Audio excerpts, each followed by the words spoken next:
In our previous section, we've had the chance to observe the powerful presence of God at work in the midst of the city of Ephesus. God worked through the teaching and preaching of the gospel of God's grace in Jesus Christ, and many were brought to new life in Jesus Christ. In addition, the Lord was employing unusual miracles through the use of Paul's clothing. People were stealing Paul's sweatbands and work aprons, and those exercising faith in the Lord's power were healed, while others were being freed from demonic possession. God's supernatural work culminated in a book burning and what seems to have been a mass exodus from the local worship of Diana. At the end of chapter 19, the entire city gathered as a mob at the great city theater of Ephesus. And we learned that great progress in the kingdom came with great opposition to it. As we move into this first section of chapter 20, we find Paul on the move in what will amount to the final year of the third missionary journey. What we will see here might be the best vision of what it meant to be part of the local church or part of God's church during these years. So what are the characteristics that you think you might find? How would you assess this growing group of people? What would you like to see? What would you think you would see? Well, we're going to begin where we left off, chapter 20, verse 1, and we're going to see the love of the saints. The love of the saints. Chapter 20, verse 1. After the uproar had ceased, Paul called the disciples to himself, embraced them, and departed to go to Macedonia. Now, when he had gone over that region and encouraged them with many words, he came to Greece and stayed 3 months. Paul's time in Ephesus came to a dramatic close after the riot had been put down by the city clerk. It needs to be mentioned that Paul did not leave because of what happened. He was in no way intimidated. Paul was never one to back down from a fight. Don't forget that he's the man who wanted to return to the city that he had been stoned in and had virtually begged to return into the Ephesian theater at the height of their hysteria. Luke records that Paul had made this decision to leave Ephesus prior to the riot, as recorded in Acts 19, 21 and 22. It had been his intention to go back through Macedonia and Achaia. We remarked at that time that he was going through those regions to collect a financial gift made with the desire to ease the difficulties of the church that was in Jerusalem. Once the riot had died down, all those that hated the way dispersed, and all those that loved Paul drew near. Some of these verses that we're about to read in this next chapter, over these next few weeks, will be some of the most tender that we'll find in the book of Acts.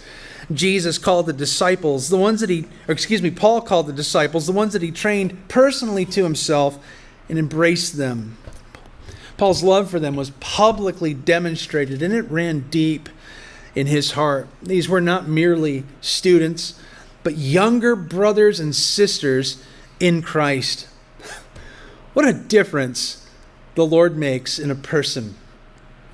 Here he is, this man that nearly 2 decades earlier would have arrested these same people for blasphemy and pushed for their executions. He wouldn't have thought anything of the distance that he would have had to travel to lay his hands upon them in violence. Now, he's embracing them as family. I'm convinced Paul would have laid his life down for every single one of them. Only the Lord can do that in a person's heart. Paul bid a loving farewell and made his way to Macedonia. Now, Luke doesn't mention it, but there will be 2 legs to this trip. Paul was about to make a 150-mile trip to Troas and then make his way up to Macedonia, Greece, which would have been the home of the Philippian church, and an additional 150 miles. As he made his way, notice that he brought encouragement to the towns that he passed through. Luke only relays that he ministered with many words, and the congregation of CCF said, Amen. How could it not be with many words? Polis refers to many in a varying kind of parakaleo, which means encouragement. It means to come up alongside of and put your arm around.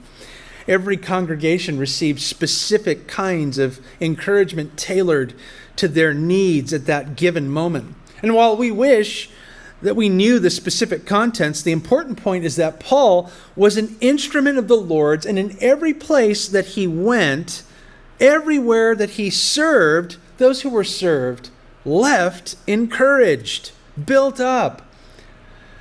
May the Lord find us following that same purpose. May we be loving and encouraging to those that we encounter, especially those in the faith. As he came into that region, he was able to remain there for 3 months. It had been a joyous reunion in Philippi. Remember, the last time Paul was there, it had come to a premature end when the authorities imprisoned the Roman, the Roman citizens, and they were so embarrassed and afraid of how that was going to turn out, they asked them to leave really quietly and quickly. And of course, Paul didn't comply, but only came after his choice to return to the church, and then he left. But what a refreshing time it must have been for these guys and the fellowship that they had. Things were going along very swimmingly until verse 3b. And when the Jews plotted against him as he was about to sail to Syria, he decided to return through Macedonia. And Sopater of Berea accompanied him to Asia. Also Aristarchus and Secundus of the Thessalonians, and Gaius of Derbe, and Timothy and Tychicus and Trophimus of Asia. These men, going ahead, waited for us at Troas. But we sailed away from Philippi after the days of unleavened bread, and in 5 days joined them at Troas, where we stayed 7 days. So we've remarked about the love of the church. In this section, we're going to take note of the integrity of the church. Paul's enemies were relentless. Now, he's been gone for a prolonged period of time, but it didn't take long for them to stoke the fires of opposition once again. Once again, the Jews, these are the Jews that didn't receive Paul's testimony of Christ, of Jesus Christ. This was offensive to them. And so here they are waiting to take him out. Let me read to you verse 3 from the NLT. It reads like this: He was preparing to sail back to Syria when he discovered a plot by some of the Jews against his life. So he decided to return through Macedonia. Luke paints the picture of Paul getting his ticket and making his plans. And when he became aware of their plot to take his life, he changed them. Plotted refers to lying in wait. The idea is this was an active plan to assassinate him. Now, what can be said about this kind of response that humans are capable of planning? What does it say about a group of individuals who have not conceded to a point in dialogue, but are willing to violently oppose someone for their beliefs? Has this not been the story since Genesis chapter 4? In the first chapter, after the fall of Adam and Eve, right after that chapter, their own son Cain killed their other son Abel. Why? Over Abel's faithful sacrifice. And in that very same chapter, Cain's descendant Lamech proudly announced his murder of at least one person for wounding him. Genesis 4:23. By Genesis 6, we see this pronouncement and directive from the Lord to righteous Noah. This is Genesis 6:11. Now the earth was corrupt in God's sight and was full of violence. God saw how corrupt the earth had become, for all the people of earth had corrupted their ways. So God said to Noah, I am going to put an end to all people, for the earth is filled with violence because of them. I am surely going to destroy both them and the earth. So not only has this been the pattern over the lifetime of our existence on earth because of sin, it is also going to be the ingrained position in the narrative, and it will increasingly be the way of life on this planet. Jesus tells his disciples in the Olivet Discourse that his return will come in the context of the world that has returned to what it was like in Noah's day. Matthew 24:37. Additionally, before concluding his earthly ministry, Jesus warned his disciples that men would kill them, believing that they were doing God a service. John 6, verse 12. And of course, even more poignant was the realization that if the world would treat the only innocent man in history with contempt, how much more would they treat his followers? You and I, we are not greater than our master. Now, on our side of this planet, this may not yet produce physical persecution. But our brothers and sisters in other parts of this planet at this very hour face this very same violence. Many have lost their lives in horrific ways at the hands of Muslim insurgencies and other kinds of religious violence in the earth. It's happening right now. We don't talk about it every week. It's difficult to do what we're doing and add in everything. I hope you're engaged with some ministry that might tell you that. I'd encourage you to check out Voice of the Martyrs. It will help you to understand the worldwide persecution of our brothers and sisters. And it is a grievous thing in the sight of God. And someday God will make that right.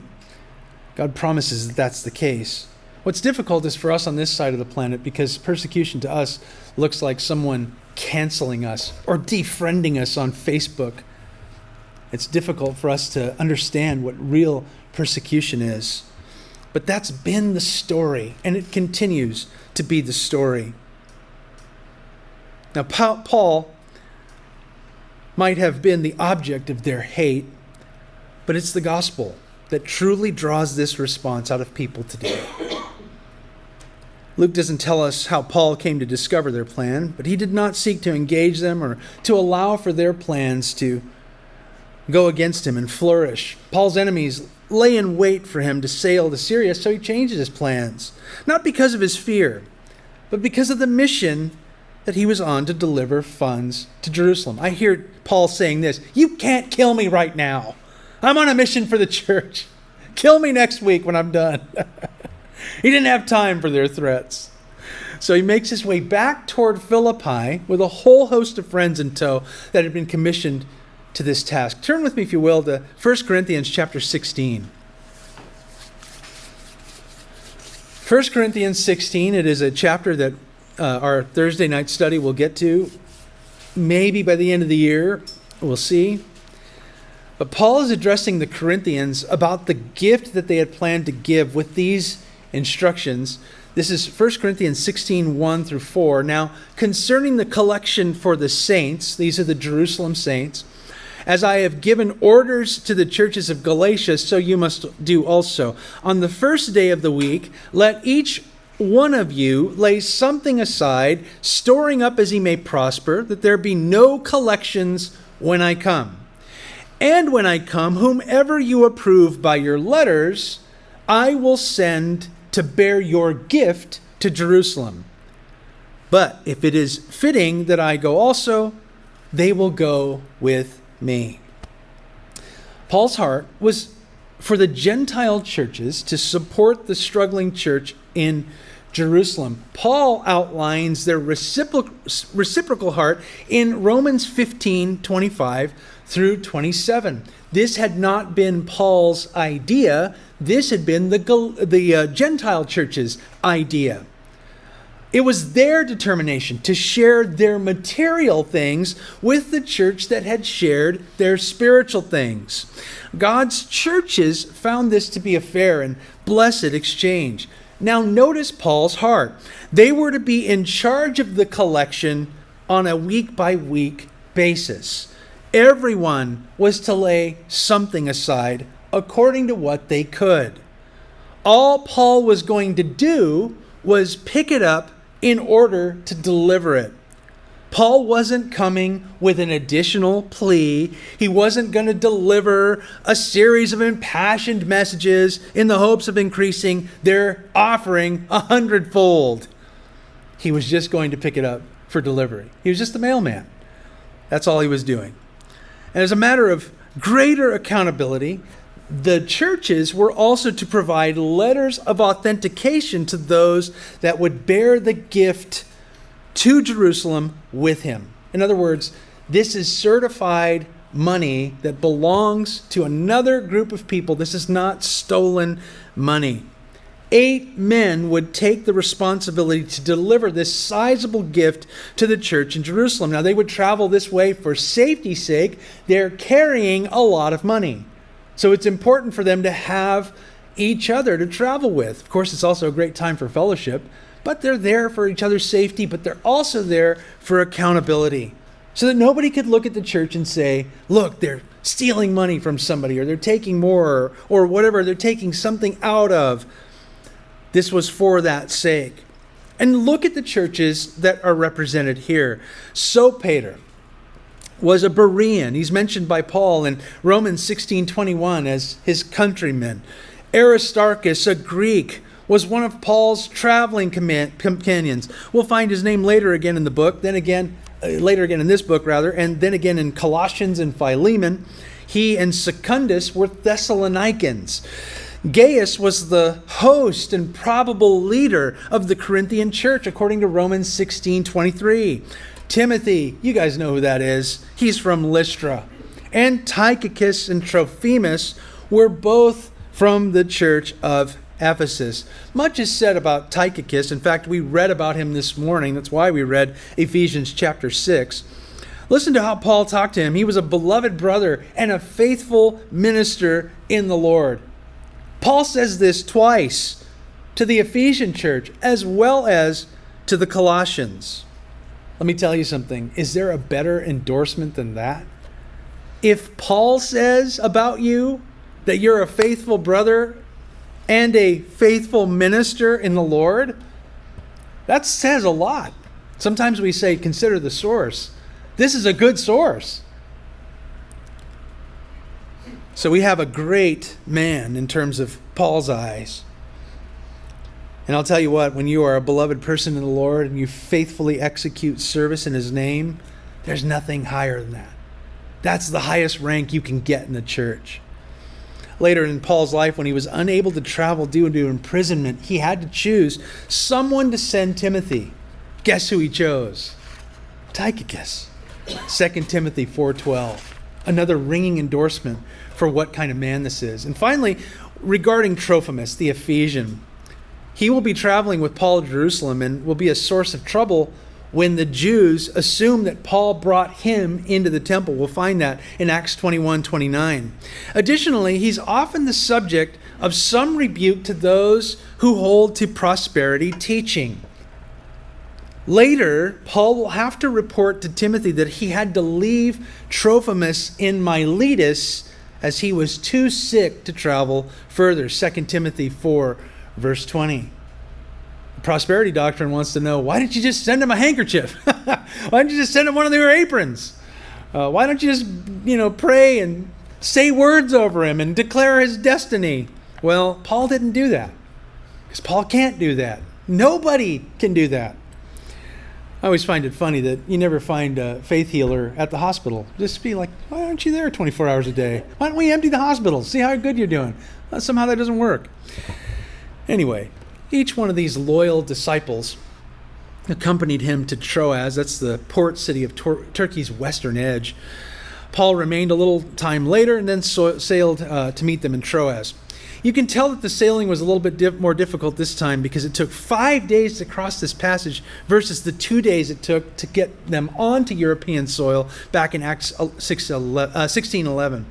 Now, after their week-long trip, they decided to stay in Troas for an additional week. Now, as we come to our final section, I remind you that we've taken note of the love of the saints. Theirs wasn't merely a business relationship or a student-pupil arrangement. We might not know how much or what Paul taught his disciples for 2 years, though we can deduce much from his actual writings. So how would you know that they were Christians? How would you discern that? By the love that they showed for one another there in Ephesus. It is a love that is born in every true believer. and is the love that God shows to his people and gives to his people for his people.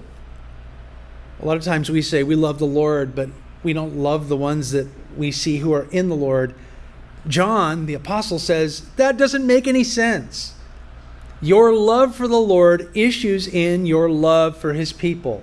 You hear people say all the time, I love God, but I'm not so big on his church. That doesn't compute in Scripture.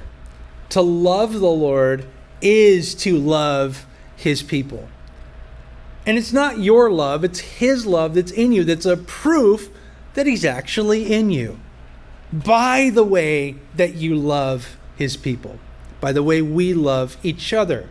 These are proofs of authenticity, a stamp of authenticity. This is what we've been learning in our Corinthians study on Thursday nights. The Corinthian church wanted to be known by how gifted they were. Paul was saying, you'll really be known by how loving you are, and not just any floppy agape. Not any silly stuff. Like you can make up your own definition of love. No, here are the parameters that I'm going to give you. I'm going to give you a whole chapter about how you're supposed to love. And when we studied that chapter, it was awfully quiet as we all realized, oh man, we suck at this. We're just not very good at love. Nobody is. That's why we need Jesus. We need him to fill us with his love and change our own hearts and the way we are so that we're not so self-loving, but we're others-centered. That's the way God says a real Christian acts. So we've seen the love of the saints. Second, we notice the integrity of the church in the selection of 8 men that would bear their congregations financial gifts over sea and land to the church in Jerusalem. No room would be given for the enemy to work, as the Lord put on the hearts of his people a strong desire to show themselves trustworthy, to show themselves full of truth and integrity, that they weren't ones to steal or to act in any way that was contrary to what God says. They were very, very careful about their reputation and what the world thought of them. Some people say, oh, who cares what the world thinks? Here's the issue with that. When it comes time to be trusted with spiritual things, if you're not trusted in regular things, why would they come to you? If we're not ones who have integrity in the small stuff, who's going to buy the big stuff from us? Integrity is an important issue. What we are truly matters. And it mattered to them, so much so that they all spent whatever it took for them to all travel, not only to keep it secure, but to show that they were full of integrity in the way they handled it. So now we come to our final section, which illustrates one of my favorite points, the hunger of the sheep. The hunger of the sheep. Verse 7. Now on the first day of the week, when the disciples came together to break bread, Paul, ready to depart the next day, spoke to them and continued his message until midnight. There were many lamps in the upper room where they were gathered together. In a window sat a certain young man named Eutychus, who was sinking into a deep sleep.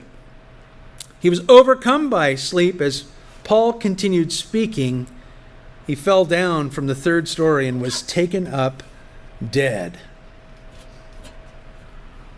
God's church met on Sundays, the first day of the week, the day of resurrection. Many people have asked, why do we not worship on the Sabbath?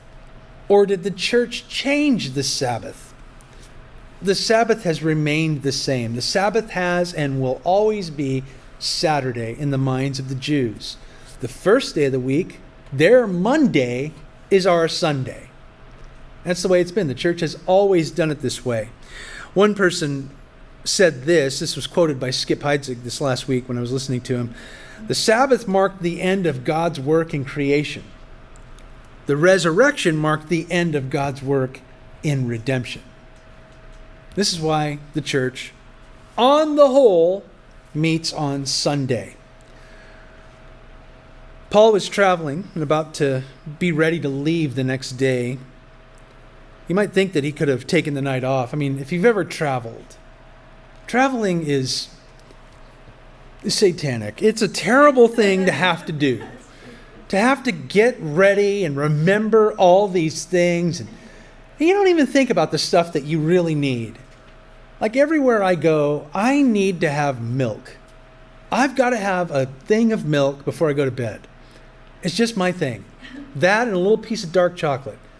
Remembering that and trying to pack for that is really challenging. And then finding dark chocolate and milk at night in certain cities is just difficult to do. Oftentimes I'll go to these convenience stores and I'll be behind somebody who's buying a bunch of liquor or whatever, and I'll put my milk up there and I'll ask him, "Do you want to card me?" I get some funny looks in the middle of the night. But anyway, having to travel, you would think, Paul, the next day is time to go somewhere. Why don't I just take the night off? And he doesn't do that. He and the disciples came together to break bread. Unlike our morning services, the early church met mostly in the evening time, at dinner time. Most people believed that this was the only time that slaves had a night off. So a meal would begin the evening, and then the pastor or overseer would present the congregation with God's word. So this was a special night for Paul. He's not just leaving the next morning as if he's just going to be gone for a few weeks, as we are when we travel. He doesn't think he's ever coming back this way. There's no way that he's not going to be in church that night. Now, I'm grateful to my dad for this. There came a time in our lives when we got saved, our family did. Prior to that, I think we went to church maybe on Christmas and Easter. I don't even know. Maybe just whatever random occasions. But then when we got saved, when my dad got saved, we were at church every day. It was like there wasn't even church happening. We were just in the building, like just as it osmosis maybe. I was forced at gunpoint, it felt like at times. I think my dad dragged us all into the car, threw us in the car, locked us in, and then took us to Calvary Chapel in Redlands. I'm so grateful for that. I wasn't grateful at the time, but I am grateful for that now. It's become a practice. It's a habit. It's something that I don't miss church ever. Ever. Wherever I go, if there's a body of people meeting somewhere, I'll find them and I'll worship with them. If I'm not teaching them, if I'm just hanging out in town. My wife and I are, in fact, on our honeymoon weekend, we went to church that Sunday, Calvary Chapel Big Bear. It was really a tiring thing. It was a challenge. All I got to say to stay awake and everything, but we were there. I love that about Paul, that he doesn't take the time away from fellowship. He doesn't miss it. Unless he was dreadfully or painfully ill, he didn't miss a time away, and I haven't missed a time, and I just don't understand missing church. Paul and his buddies did not view this evening as expendable. Everything else is expendable. I remember the day that I preached the end of Revelation with COVID. That was a blast. I just really enjoyed that. I missed everything else that day. Like, all I got to do is get through church. That's the mentality that Paul has. It doesn't matter what's happening. I'll miss everything for this. Now, I want you to notice, too, that Paul continued his message until midnight. Remember earlier in the passage where Paul had used many words? Well, it looks like he held the pattern. Now, you and I laugh, or at least I laugh, because what we've become used to in our society. Recently, I was asked to come to Africa by our ICM staff, Jim and Janice, who are there in Africa, and they've done a phenomenal work there in terms of establishing Bible colleges in Africa. And Jim has asked me a couple of years running now to go. And I have zero desire to go to Africa. I just don't want to go. I don't want to do it. If the Lord makes me, I'll go. But I don't have any desire to go to Africa. I know how many shots you have to take to go, and I don't like shots. So I'm not thinking about going. But he told me this. He says, every pastor who we've brought to Africa has thought that they brought enough material for the people that are here. And we found every time that they didn't, we had to add material for them. That's their hunger level in Africa. I've heard of stories of churches that met for 6 hours standing. So next week.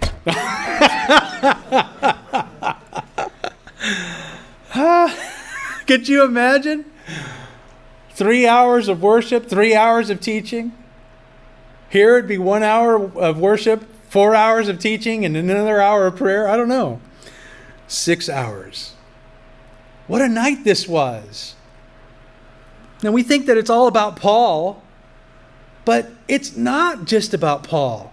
It's not just Paul wants to say something and he has a bunch of stuff that he has to get off of his chest. There's some of that. But there's a reciprocal hunger in the church to receive the word. They want to hear what God has to say. In Troas, there was a preacher who could teach forever in Paul, but he was matched by a congregation that could be taught as long as he brought it. Before they knew it, it was approaching midnight. Now Luke paints the picture of a warm and comfortable atmosphere as the room was lit by a fair amount of torches, as the Greek indicates. So imagine everyone digesting their dinner, sitting comfortably, warm room. Paul is circling the proverbial runway. The room is warm and Eutychus is looking for a window to get the best of both worlds. He's trying to get some air on his face so he can stay awake. So he's sitting on a window, and a little breeze would even out the temperature and maybe even keep him wide awake for what Paul was saying. It was a good idea.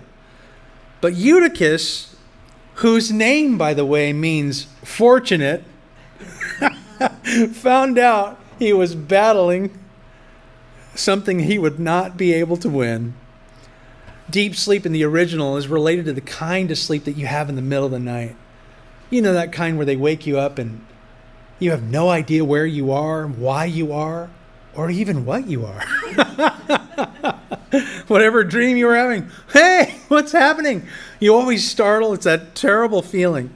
In fact, in the Greek, this word here gives us our word hypnotic. That's the kind of sleep that it was. So you can see what this man looks like. At least I can. Fluttering eyebrows. Fluttering eyes. Chicken necking. Almost falling. You know, people just kind of wake up with like, oh, I probably should laugh.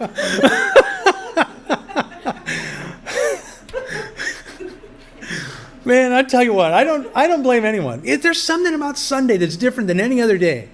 And people who get up for Sunday, God bless everyone. There's something different about Sunday, about staying awake. That's why I say, like, you know, we used to have a guy here who couldn't sit down. He just had to stand. He's that way at the gym. Whenever we're talking, he's always like stretching his neck and whatever. I'm afraid he's going to fall asleep if he stands still. If you need to stand up, please feel free. You know, whatever. But point being is, here's this guy. It's later at night, and he is not going to win. And then just imagine as he's standing there, his whole body just completely at that moment. You know, you've had this before. There's actually a title for this. When you feel like you're falling and you wake up, you startle. Eutychus felt like he was falling, but he's really falling. He just 3 stories down. And he died. He didn't just dream he was dead. He was dead. Paul knocked him dead, literally. Verse 10, but Paul went down, fell on him, and embracing him said, do not trouble yourselves, for his life is in him. Now when he had come up, had broken bread and eaten, and talked a long while, even till daybreak, he departed. And they brought the young man in alive, and they were not a little comforted. Verse 10 to me just sounds like, Paul, you just went and made it worse. He's already dead. Why are you falling on him? In the apostle's mind, I imagine him running on instinct, thinking of Elijah and Elisha. I don't know if you know this, you probably do. In 1 Kings chapter 17, Elijah fell upon the widow, on this fell upon the widow of Zarephath's son. And then in 2 Kings chapter 4, Elisha fell upon the Shunammite's son. So Paul must have been thinking, that's just what you do. If any of you falls dead, I guess I'm just, okay, well. So he pulled up on him. He pulled him to himself. And in that moment, the dead young man returned to his body. Now, how do we explain those kind of things?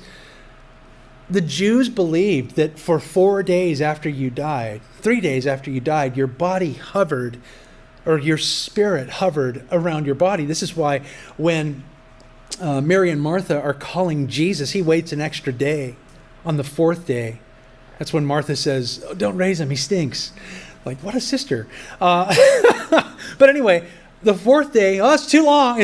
Lazarus is gone. But the idea is that here, this person's life, this person's soul returns to his body. What part of those things are true? I mean, the Bible tells us that when we are dead, we're present with the Lord. You and I, when we die, the moment you die, you're present with the Lord.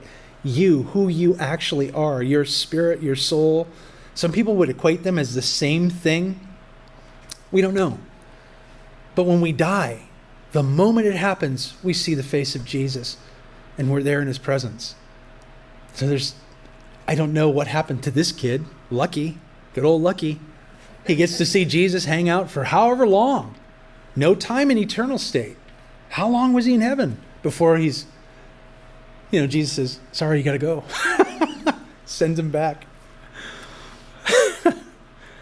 But I can't even imagine what the relief was like for that group of people when they saw him alive. And even if they knew he was going to heaven, they were happy to see him again. And what's amazing to me though, Eutychus got up, and they gave him some food. And then what did Paul do? Paul resumed his message. Here's the thing, man. This guy, if he has an outline, he's not going to quit till it's done. You can stone him and kill him. He's going to want to come back and speak to you again. And I bet some of the people, I won't lie, I think some people in that group are probably like, hey, he's done. Sorry, the kid's dead, but we got to go now. Paul's like, hey, I've got 2 more points. And they went the whole night until the sun came up. And again, we make light of it because it is kind of funny to us. But this was the hunger of the fellowship. They wanted to hear from God. They wanted to hear what the Lord had to say in their lives.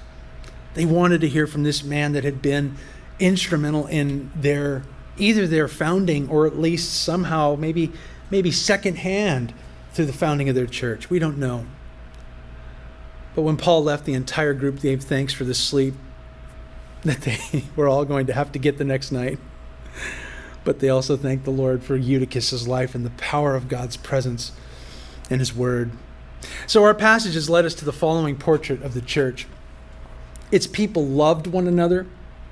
Its leaders worked hard to guard its integrity. And its members were hungry for his word. What more can be said to each of us than that? What creates a deeper love for one another? And am I practicing that? Am I concerned with my own integrity in the choices that I make? Knowing that not only is my Christianity on trial, but the church I go to is on trial for the choices I make. Am I hungry for the word? And if not, why not? These are valuable questions I'd make you believe. What keeps us from loving one another? Why is it that we're not concerned with our integrity if we're not? And why are we not hungry? Some of these are easier to answer than others, maybe. But they're all questions that are valuable, that we should ask the Holy Spirit to address. He's put them before us. So now, Lord, what do you want to say about this to me? What has to happen in my life for these things to be true? I don't want to just know it. I don't want to hear it and agree with it. I want to say, God, I want it done in my life. And I don't want to rest until you speak to me about that and until I respond. May we be wise enough to respond.